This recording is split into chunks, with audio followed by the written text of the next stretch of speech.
We feel as if we have enough when we love the things we already have.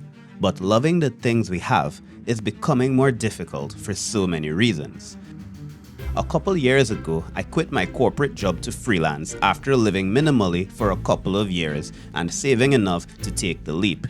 For years, I didn't upgrade my phone, my closet, or go beyond what I already had, and the reward for that was life transforming. I felt as if I was already living the retired life. One where the work I did wasn't meant to close open loops, to make credit card payments, do seasonal shopping, or get trendy products. I wasn't retired financially, but the things I did in a day was purely for the enjoyment of that day and not a promised future like the rat race trains us to live for. I was wealthy with happiness, health, and opportunity. So in this video, I want to share what I think causes us to overconsume, how it's become part of culture, how our decisions are impacted, and how intentional living changed things for me.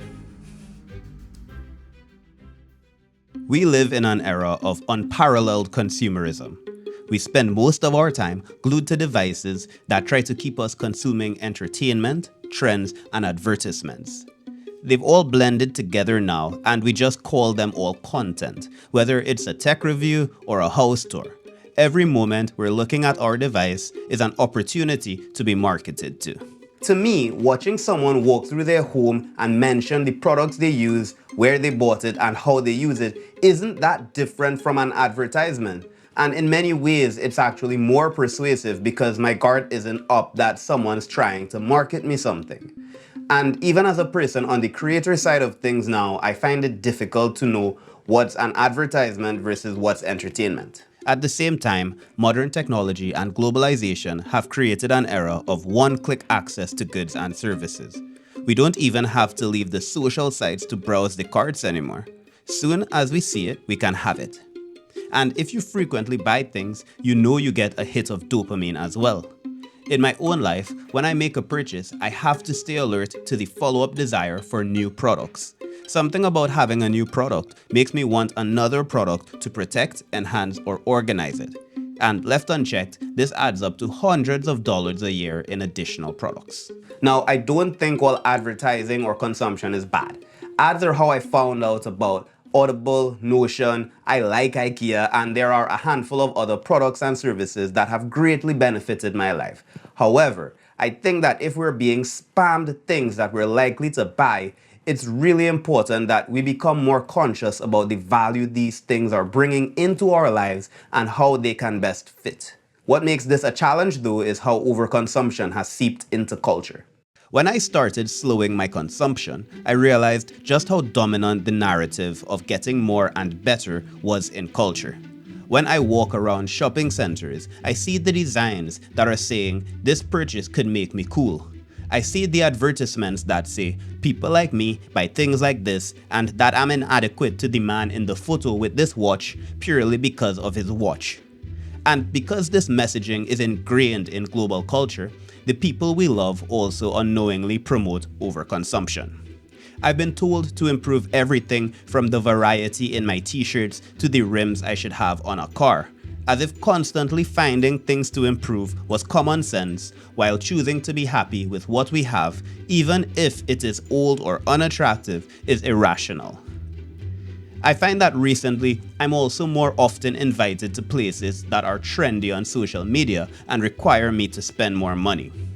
Video consumption leads to invitations to experience viral bars, clubs, dinners, and day trips, more than less stimulating time, sharing, hiking, parks, and libraries. I'm not saying people are wrong for living how they choose to live. I'm simply pointing out that we live in a system that is optimized for us to overconsume. And that determines our choices, which shapes the rest of our lives. And most of us don't know that we're in this system or how much it's actually limiting our options. When we're on the treadmill of working to shop and upgrade, we limit our decisions to those that will allow us to stay on that treadmill. Our decisions become focused on our ability to consume rather than our capacity to create, and we miss many of the opportunities that can take us out of that cycle and push us into a more meaningful existence. In the past, I had this bad habit of spending the most I could afford or more than I could afford on something, particularly shopping. I remember purchasing this $1,500 winter coat simply because I had the money in my bank account to do it and I liked it. It reminded me of something I saw on GQ and had a similar vibe and feel to it. I found so many irrational reasons why I had to have that particular winter coat. And looking back now, I can see just how silly I was. I didn't need something that expensive. I just needed to be warm.